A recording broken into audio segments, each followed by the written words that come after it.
If anybody should be able to understand evolution, it is me. Because I make molecules for a living. And I don't just buy a kit and mix this and get that. I mean, ab initio, I make molecules.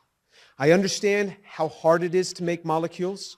I understand that if I take nature's toolkit, it can be much easier because all the tools are already there, and I just mix it in the proportions that, and I do it under these conditions.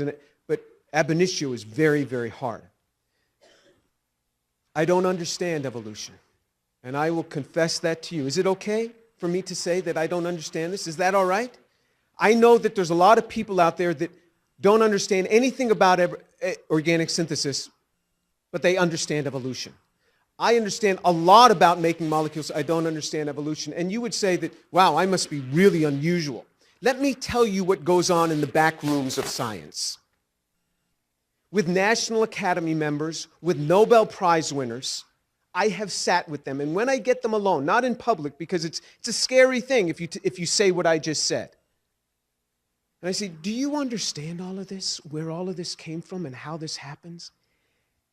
Every time that I have sat with people who are synthetic chemists who understand this, they go, nope.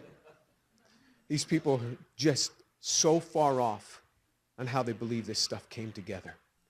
I have sat with National Academy members and Nobel Prize winners. Sometimes I will say, do you understand this? And if they're afraid to say yes, they say nothing. They just stare at me because they can't sincerely do it. I was once brought in by the dean of the department once, and many years ago, and he was a chemist, and he was kind of concerned about some things. I said, let me ask you something. You're a chemist. Do you understand this? How do you get DNA without a cell membrane? And how do you get a cell membrane without a DNA? And how does all this come together from this? He said, Jim, we have no idea. We have no idea. I said, isn't it interesting that you, the dean of science, and I, the chemistry professor, can talk about this quietly in your office, but we can't go out there and talk about this? If you understand evolution, I am fine with that. I'm not going to try to change you, not at all. In fact, I wish I had the understanding that you have. But about 7 or 8 years ago, I posted on my website that I don't understand. And I said, I will buy lunch for anyone that will sit with me and explain to me evolution, and I won't argue with you until I don't understand something. I will ask you to clarify. But you can't wave by and say, this enzyme does that. You got to get down in the details of where molecules are built for me. Nobody has come forth. The Atheist Society contacted me. The Atheist Society contacted me. They said that they will buy the lunch.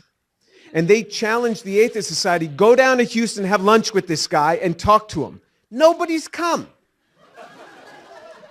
Now remember, because I'm just going to ask when I stop understanding what you're talking about, I will ask. So I sincerely want to know. I would like to believe it, but I just can't. Now, I understand microevolution. I really do. We do this all the time in the lab. I understand this. But when you have speciation changes, when you have organs changing, when you have to have concerted lines of evolution all happening in the same place in time, not just one line, concerted lines, all in the same place, all in the same environment.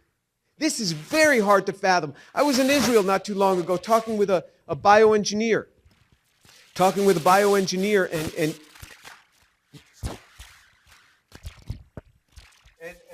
he was describing to me the ear.